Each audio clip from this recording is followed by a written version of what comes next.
আল্লাহর কথা মানুষের পরিবর্তনের জন্য। এই কোরআনের কথাগুলো আমাদের জিন্দেগি বদলাবার জন্য।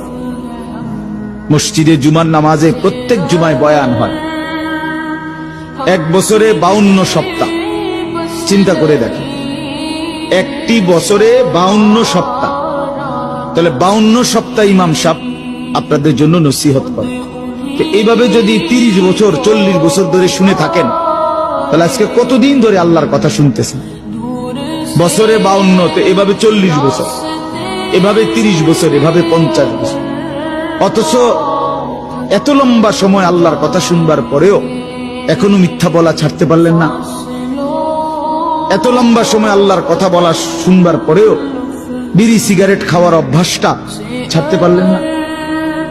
এত লম্বা সময় আল্লাহর কথা শুনবার পরেও চা দোকানের আড্ডা বন্ধ করতে পারলেন না।